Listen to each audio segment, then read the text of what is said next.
감사합니다. 오늘 새벽에도 우리 이런 잠을 깨워 주님의 존전으로 달려나오신 여러분들을 주님의 이름으로 사랑하고 축복하고, 오늘 하나님께서 십자가의 사랑이 회복되는 그런 신비한 은혜의 체험을 할 수 있는 귀한 시간이 되시기를 바랍니다. 여러분, 그 특세, 고난주간 특세는 십자가가 가장 중심에 있습니다. 그래서 여러분, 내일 점심시간까지 십자가라고 하는 주제를 가지고 삼행시를 여러분 한번 생각해 보시기 바랍니다. 여러분, 고난주간 특세에 받은 은혜라든지, 또 주님을 향한 여러분 마음의 어떤 결심과 각오라든지, 또 아니면 십자가의 의미를 잘 표현할 수 있는 그런 삼행시가 되면 좋겠습니다.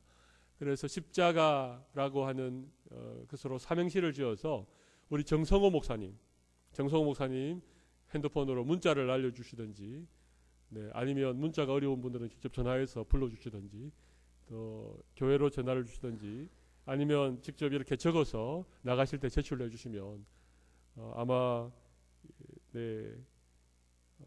여러분에게 아마 조그마한 선물이지 않겠습니까? 그죠? 무슨 선물인지 저는 잘 모르겠습니다만은 아무튼 삼행시를 한번 여러분 생각해 보시기 바랍니다. 그래서 십자가로 삼행시를 지어 보시고, 또 여러분 이번 특세 때 받은 은혜를 우리 홈페이지 게시판에다가 여러분 좀 기록해 주시면 어떨런지요? 별로 은혜가 없습니까? 은혜 받은 게 있으시면 홈페이지에 이렇게 기록을 남겨주시면 여러분의 받은 은혜가 많은 사람들에게 이렇게 흘러가게 되어집니다. 그렇게 하시면 여러분은 축복을 유통하는 그런 아브라함 같은 그런 삶을 살아가게 되어지리라고 생각합니다. 받은 은혜 쏟아붓지 말고 게시판에 기록해서 함께 나누실 수 있는 여러분들이 되시기를 바랍니다. 할렐루야. 오늘은 찬양대가 우리 강단에 초청을 받는 날입니다. 우리 교회 찬양대가 4개가 있죠. 호산나, 시온, 기도원, 그리고 할렐루야. 그래서 오늘 여기 기악부 자리도 다 비워놓았습니다. 오늘 찬양대분들은 다 나중에 설교 마치고 찬양하고 기도할 때 다 강단 위로 올라와 주시면 우리 교역자들이 여러분들을 위해서 한 분 한 분 그렇게 기도해 드리는 시간을 가지도록 하겠습니다. 우리 오늘 새벽에 주시는 하나님의 말씀은 마가복음 14장 3절로 9절에 있는 말씀을 우리 함께 찾으시고 한 절씩 교독하도록 하겠습니다. 마가복음 14장 3절로 9절에 있는 말씀을 한 절씩 교독하고 9절은 함께 읽도록 하겠습니다.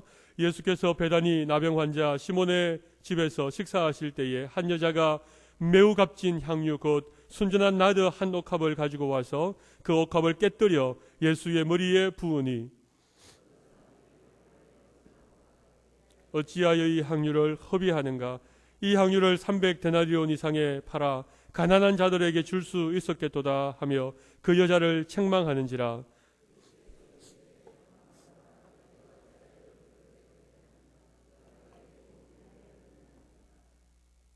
가난한 자들은 항상 너희와 함께 있으니 아무 때라도 원하는 대로 도울 수 있거니와 나는 너희와 항상 함께 있지 아니하리라. 내 몸에 향유를 부어 내 장례를 미리 준비하였느니라. 함께 읽습니다. 내가 진실로 너희에게 이르노니 온 천하에 어디서든지 복음이 전파되는 곳에는 이 여자가 행한 일도 말하여 그를 기억하리라 하시니라. 아멘. 아멘. 여러분, 이 여인의 향유 사건 우리가 너무나 잘 아는 말씀입니다. 이 말씀은 마태, 마가, 누가, 요한복음에 다 기록이 되어져 있습니다.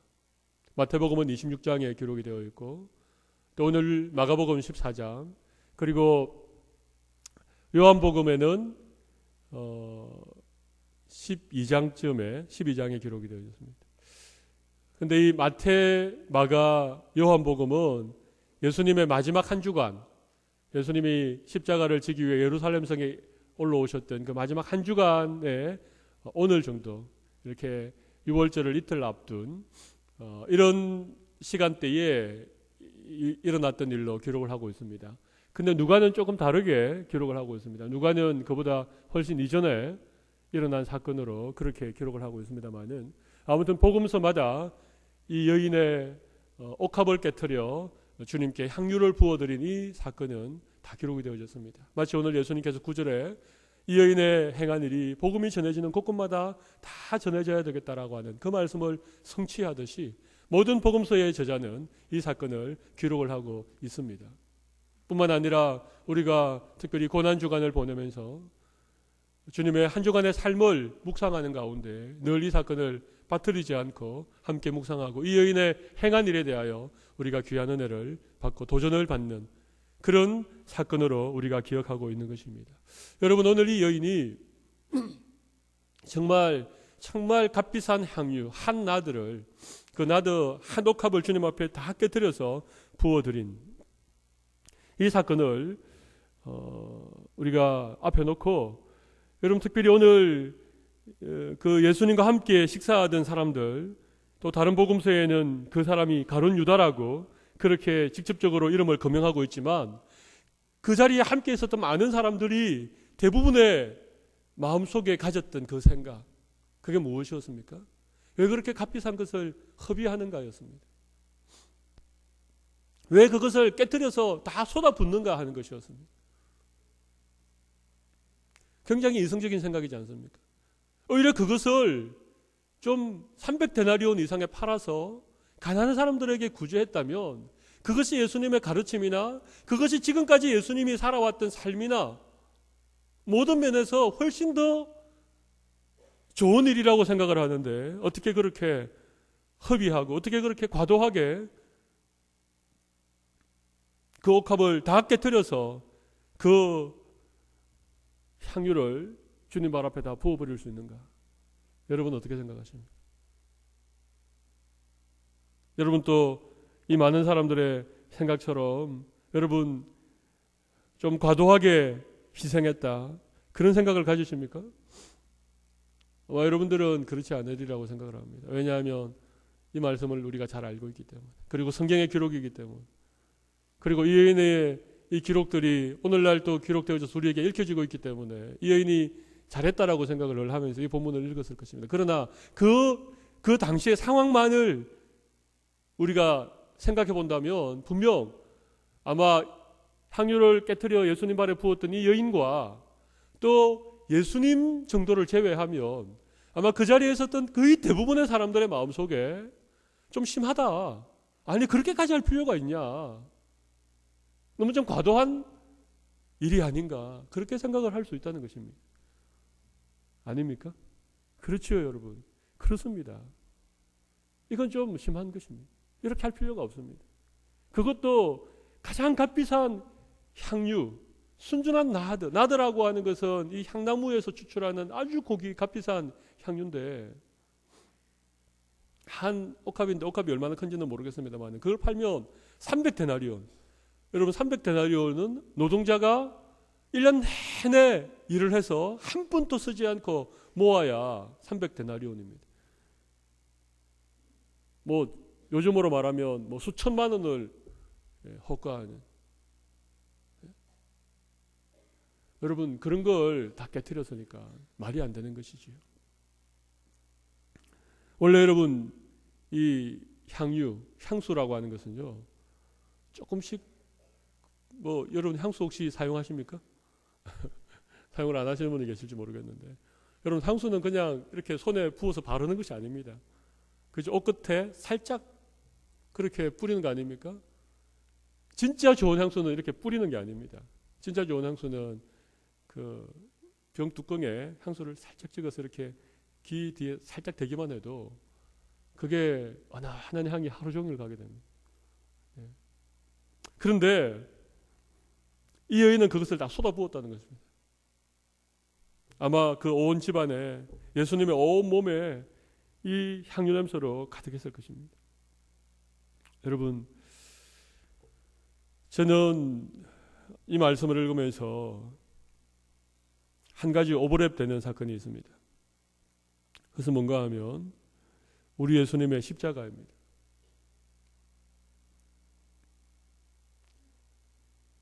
그 옥합을 깨뜨리고 그 값비싼 향유를 다 쏟아부은, 그래서 예수님의 장사를 준비한 이 여인의 과도한 희생, 이 옥합을 깨뜨린 이 사건을 보면서 제 마음에 한 가지 오버랩 되는 사건은 예수님의 십자가입니다. 저는 아무리 생각해도 예수님의 십자가는 과도한 희생이라고 생각합니다. 그렇게까지 할 필요가 없지 않았을까, 그런 생각을 저는 해봅니다. 꼭 십자가를 지셔야 되셨나?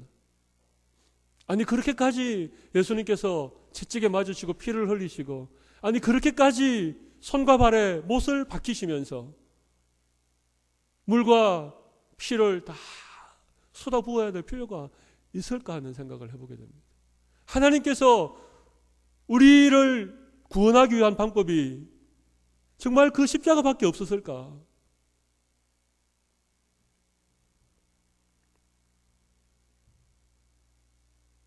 저는 예수님의 십자가가 너무 과도한 희생이라고 생각합니다. 그렇게까지 하시지 않으셔도 될 만큼 모든 것을 쏟으시고 모든 것을 깨뜨리시고 모든 것을 우리를 위하여 허비해 주신 그런 사건이라고 저는 생각을 합니다. 여러분, 하나님은 전능하신 분이십니다. 하나님은 온 천하 만물을 만드시고 그것의 주인이 되시는 분이십니다. 하나님은 말씀 한마디면 오늘 또 이 지구 같은, 그리고 우리 인간 같은 그 피조물들을 하루에도 수십 개, 수백 개, 수만 개를 만들고도 남음이 있는, 능력 있는 분이십니다. 하나님이 콧바람만 한번 세게 불면 여러분, 인간이 수십 년, 수백 년 쌓아놓은 모든 것들이 하루아침에 날아가 버리는 그런 분이 하나님이십니다. 그런데 왜 하나님께서 그것도 하나밖에 없는 독생자를 왜 우리를 위해 보내시고 그 예수님께서 그 십자가를 지셨는가? 이건 여러분 아무리 생각해도 이건 상식적이지 않습니다. 이것은 과도한 희생이고 이것은 우리의 이성이나 우리의 지성을 뛰어넘는 엄청난 사건이 아닐 수 없습니다. 여러분, 그래서 우리가 믿는 십자가는, 우리가 믿는 예수님은, 우리가 믿는 하나님은 여러분 때로는 상식으로 잘 설명이 되지 않는, 우리의 어떤 이성적인 판단이나 우리의 어떤 지성을 가지고 접근을 하면 풀리지 않는, 고개를 갸웃거릴 수밖에 없는, 도무지 이해가 되지 않아서 아니 왜 그걸 그렇게 하나? 내가 하나님이라면 그렇게는 안 하겠는데, 내가 예수님이라면 나는 그렇게는 하지 않겠는데, 그만한 일들이 여러분 우리가 믿는 믿음 속에는 참 많이 있습니다. 여러분, 이렇게 하나님께서 예수님을 이 땅에 보내시고 그분의 몸을 찢고 그분의 피를 흘림으로 우리가 구원받고, 그렇게 이 믿음과 이 복음이 시작되어졌기 때문에 이 십자가가 전해지는 곳곳마다, 이 복음이 흘러가는 곳곳마다 오늘 마리아는 아닌지 모르겠습니다. 오늘 이 여인처럼 과도하게 주님 앞에 자기를 깨트리고 사람들이 도무지 이해할 수 없는 그런 어떤 과도한 희생을 주님 앞에 올려드리는 그런 일들이 숱하게 일어나고 있다는 것입니다. 어쩌면 하나님께서 우리에게 그것을 요구하고 있는지도 모르겠습니다. 하나님이 날 위하여서 가장 귀한 것을 다 허비해 주셨으니까, 우리 예수님이 남은 물 한 방울, 피 한 방울까지 나를 위하여 다 쏟아부어 주셨으니까 우리도 주님을 따라가는 그 길에 자기 십자가를 지고 주님을 따라가면서 우리를 깨트리고 좀 과도하게 허비하고 이해가 안 될 만큼 그렇게 희생하는 그런 것들을 주님께서 우리에게 요구하고 있는지 모르겠습니다. 여러분, 복음의 역사를 보십시오. 교회의 역사를 여러분이 한번 헤아려 보십시오. 주님의 복음이 전해지는 그 곳곳마다 교회가 세워지고 수많은 사람들이 구원 얻는 그런 역사의 현장들마다 누군가 자기의 억압을 깨뜨리고 누군가 주님 앞에 과도한 희생을 올려드리고, 그렇게 하지 않아도 될 법한데 여러분, 그런 희생이 꼭 따라오지 않습니까? 1866년 9월 7일, 1866년 8월 9일, 여러분 대동강변 모래사장에서 처참하게 죽어간 한 선교사를 아십니까? 그의 나이 27, 꽃다운 청춘에 그가 그토록 바라고 준비하고 기도하고 사모하던 그 땅에 발을 들여놓음과 동시에 순교의 제물로 그렇게 고귀한 희생의 피를 흘린 우리나라 최초의 선교사 토마스 선교사를 여러분 기억하십니까? 그는 영국 런던에 있는 하노버 교회의 한 목사의 아들로 태어났습니다. 24살 되던 해에 목사 안수를 받고 그 당시 중국이라고 하는 미개한 땅, 어두움의 땅, 복음의 불모지, 그곳에 선교사가 되기 위하여 헌신을 하고 중국 선교사로 파송을 받게 됩니다. 갓 결혼한 어린 아내를 데리고 그곳에서 그는 중국보다도 훨씬 미개하고 훨씬 어두운 조선이라고 하는 땅에 대한 얘기를 듣게 됩니다. 여러분, 그리고 조선에 가서 복음을 전하기 위해서 쪽배를 타고 갔다가 풍랑을 만나서 그렇게 다시 돌아오는 그런 상황이 되었습니다. 하나님께서 이 토마스 선교사의 마음을 아셨던지 그 박해를 피해 중국으로 도망온 조선 천주교인들을 만나게 되고 한글을 배우게 되고 그래서 통역사가 되어서 제너럴 셔먼이라고 하는 미국 배를 타고 조선을 향해서 성경을 가득 배에 싣고 그렇게 떠나게 되는 것입니다. 그가 모국에 있던 그의 부친에게 보내어진 편지를 보면 이런 내용이 있습니다. 중국에서 이미 그의 아내가 풍토병에 걸려서 죽었습니다. 여러분, 수많은 선교사들이 자기의 생명뿐만 아니라 사랑하는 아내를, 사랑하는 자녀들을 그 선교지에서 희생하는 그런 일들이 얼마나 많은지 모릅니다. 토마스 선교사도 예외가 아니었습니다. 그의 아내가 풍토병에 걸려서 죽었다는 그런 편지를 써서 아버지에게 보냈습니다. 그리고 곧이어 1866년 9월 1일자 편지에 이런 내용이 적혀 있었다고 합니다. 아주 잔인하고 사악한 대학살이 최근 조선에서 일어났습니다. 그럼에도 누군가 조선에 들어가 선교의 문을 여는 것이 중요함을 깨달아 제가 조선에 들어가기로 결정했습니다. 1866년은 병인년이었습니다. 여러분, 병인양요라고 하는 사건을 기억하시는지 모르겠습니다. 7명의 프랑스 신분을 비롯해서 수백 명의 조선 천주교인들을 그렇게 잡아다가 죽이기도 하고 고문을 했던 그 병인 박해가 일어났던 그 해입니다. 그 소식을 토마스 선교사가 듣고 누군가는 그 땅에 복음을 전해야 되기 때문에 내가 들어가기로 결정을 했습니다.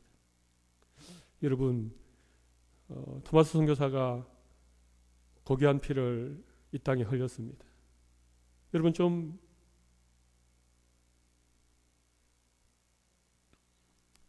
과한 희생 아닙니까? 좀 과도한 그런 낭비라고 생각하지 않습니까? 그 청춘의 나이에 그보다 더 합리적이고 더 의미 있고 더 중요하고 그가 훈련받고 목사가 되고 그의 젊음과 그의 열정과 그가 가지고 있는 것들을 좀 더 펼칠 만한 얼마든지 합리적이고 타당한 길들이 있었음에도 불구하고 토마스 선교사는 조선을 택하고 1866년 8월 9일 날 그의 피를 대동강 강변에 흘림으로 그의 짧은 생애를 마감했습니다. 여러분, 이건 분명한 과도한 허비입니다. 과도한 낭비입니다. 과도한 헌신입니다. 그런데 여러분, 이 조선 땅이 이런 선교사들의 수많은 피 흘림을 통하여서 복음이 전해오고, 또 누군가 그 복음을 들었던 사람들이 또 이런 똑같은 희생을 주님 앞에 올려드림으로 여러분, 오늘날 가는 곳곳마다 십자가가 세워져 있고 수많은 사람들이 구원을 받고 어느덧 이 민족이 선진국의 반열에 올라서고 세계 선교를 미국에 이어 두 번째로 많이 하는 그런 나라가 되어지게 된 것입니다. 여러분, 우리가 이렇게 주님 앞에 마음껏 기도하고 찬양하고 이렇게 이 잘 지어진 교회당에서 그렇게 신앙생활을 할 수 있는 것은 오늘 옥합을 깨뜨렸던 이 여인처럼 십자가에서 자기의 몸을 깨뜨리시고 물과 피를 다 쏟으신 그 예수님처럼 누군가 자신을 깨뜨리고 자신을 쏟아붓고 그렇게 복음을 위하여 희생한 그 누군가의 과도한 희생이 있었기 때문에 오늘 우리가 주님 앞에 이렇게 귀한 은혜의 자리에 나올 수 있다고 생각합니다. 언제부턴가 한국교회가 성장이 멈추었다는 얘기를 많이 합니다. 안타까운 마음들로 그런 얘기를 주고받을 때가 참 많이 있습니다. 여러분, 왜 한국교회의 성장이 멈추었습니까? 왜 더 이상 복음이 강력하게 수많은 사람들을 향하여서 돌진하듯이 그렇게 퍼져가지 못합니까? 십자가의 능력이 변질되었기 때문에 그렇습니까? 하나님의 특별한 다른 뜻이 있기 때문에 그렇습니까? 여러분, 저는 오늘 우리 가운데 이런 옥합을 깨트리는 과도한 희생이 사라졌기 때문이라고 생각을 합니다. 너무나도 합리적으로 신앙생활하고 너무나도 이성적으로 그렇게 교회를 섬기고 봉사합니다. 말이 되지 않지만, 잘 설명할 수는 없지만 그냥 주님 앞에 좀 과도하다 싶을 정도로 헌신하고 자기를 깨트리는 일들이 점점 사라지고 있고, 여러분, 그것 때문에 어쩌면 우리가 서로 더 이상 성장이 되지 않는다라고 하는 그런 안타까운 얘기들을 하고 있는지 모르겠습니다. 저는 오늘 이 아침 여러분에게 이 말씀을 한번 도전하고 싶습니다. 주님은 우리의 과다한 희생을 요구하십니다. 여러분, 우리가 왜 이 새벽에 주님 앞에 나와서 이렇게 마음을 드리고 새벽을 깨워서 이렇게 주님 앞에 나오는 것입니까? 여러분, 주님의 십자가의 복음은 이런 누군가의 과도한 희생 때문에 오늘 또 이 땅에 세워지고 있다고 저는 생각합니다. 우리 어머니들의 그 과도한 눈물, 그 과도한 그런 믿음의 어떤 헌신과 희생, 그것 때문에 오늘 우리가 이 자리에 있고 한 영혼이 구원받고 예수 믿게 되어지는 그 과정을 가만히 살펴보면 누군가의 눈물과 누군가의 희생과 상식을 뛰어넘는 그런 과도한 낭비가 그 누군가에게 부어졌기 때문에 그가 십자가의 지를 깨닫고 예수 믿고 구원받는 자리에 이르게 되는 것 아닙니까? 여러분, 우리 주님 앞에 다시 한번 이 여인의 과도한 희생, 과도한 헌신, 자신을 깨트리듯 옥합을 깨트려 주님 발 앞에 그 값비싼 향유를 다 쏟아부었던 이 여인처럼 오늘 우리가 다시 한번 주님 앞에 우리의 헌신을 쏟아붓는 귀한 결단이 있는 이 새벽이 되기를 바랍니다. 우리 이 시간 한번 주님 앞에 이 말씀을 붙잡고 한번 기도하며 나가도록 하겠습니다.